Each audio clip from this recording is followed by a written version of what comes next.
बोलिएगा। सुप्रभात बच्चों, मैं राखी, आप लोगों की हिंदी शिक्षिका। आज मैं पढ़ाने लगी कक्षा 3 की अध्याय 7, विषय है हिंदी। और आज है नाटक, जिसमें ये नाटक में कहानी है बुद्धि की परीक्षा की। जो तीन से चार मैंने आदमी तो बहुत है, लेकिन महाराज है, एक बालक है जो नंद महाराज है, और उनके सभासद और मंत्री भी है। तो इसमें जो नाटक के पात्र हैं वो बताए हैं।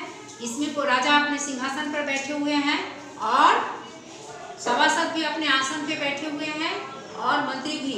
और इसमें सभा में क्या रखा हुआ है, एक पिंजरा, और पिंजरे में रखा हुआ है एक शेर, जो कि देखने में सजीव लगता है।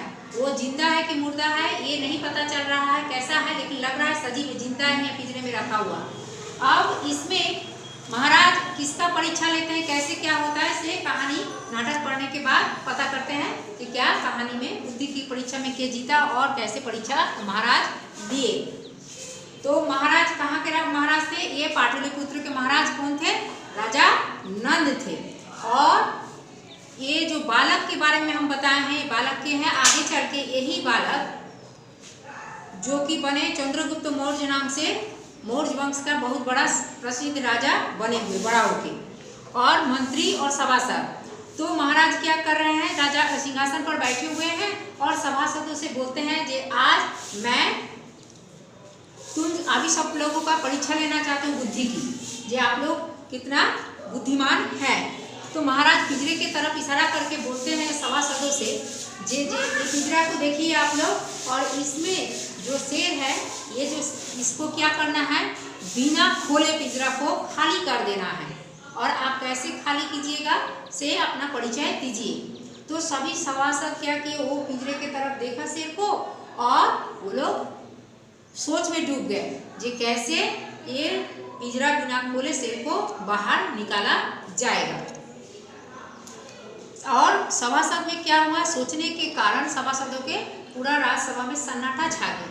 तभी एक बालक इस राज्यसभा में प्रवेश करता है और वो ठहाका मारते हुए प्रवेश करता है। ठहाका मारना मतलब वह जोर से हंसते हुए वो सभा के अंदर प्रवेश करता है और वो बोलता है कि जी इतना छोटा सा काम करने के लिए सभी चुपचाप मान बैठे हुए थे, तो बहुत आसानी से हो जाएगा ये काम, बिना चुटकी बजाते। मैं तो इसको चुटकी बजाते ही ये काम कर सकता हूँ, और चुटकी बजाना मतलब हुआ बहुत आसानी से ये काम मैं कर सकता हूँ।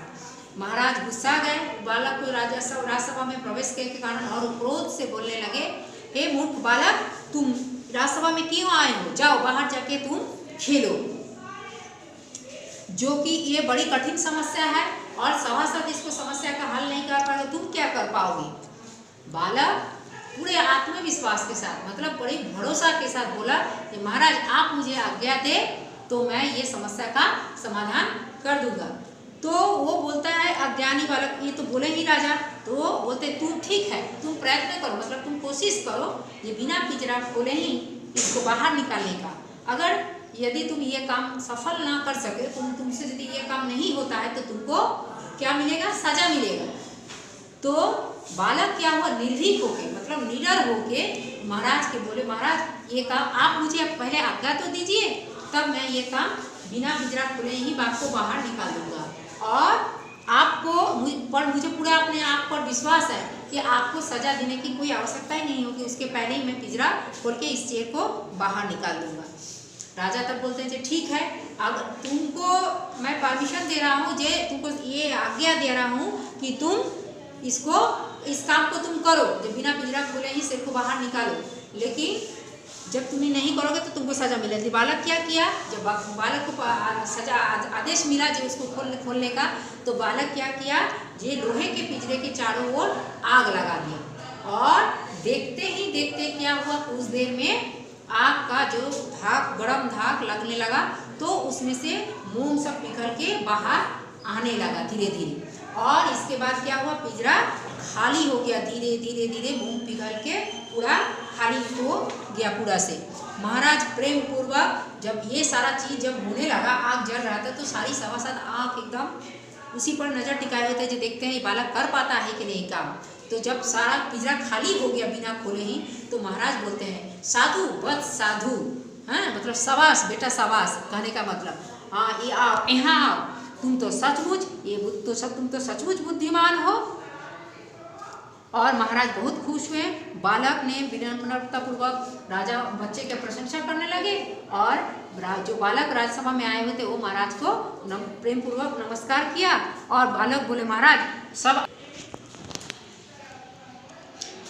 तो महाराज क्या किए जी, बच्चे का बालक का प्रशंसा करने लगे, और वो नमस्कार करके बोला ये हाथ जोड़ के महाराज ये सब आपकी कृपया है। मंत्री भी और जितने सभासद थे उस बच्चे के प्रशंसा करने लगे और ताली बजाकर उसके शाबाशी देने लगे।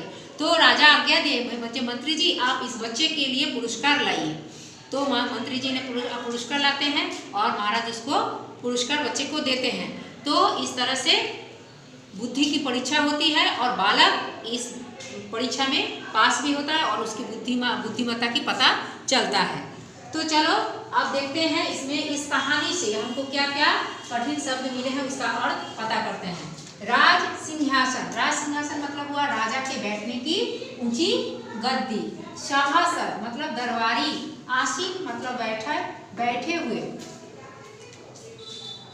बैठे हुए, सजीव जिंदा या जीवित, मौत मतलब चुप, सरल और आसान, चुटकी बजाते मतलब बहुत आसानी से, क्रोध गुस्सा, अज्ञानी मूर्ख,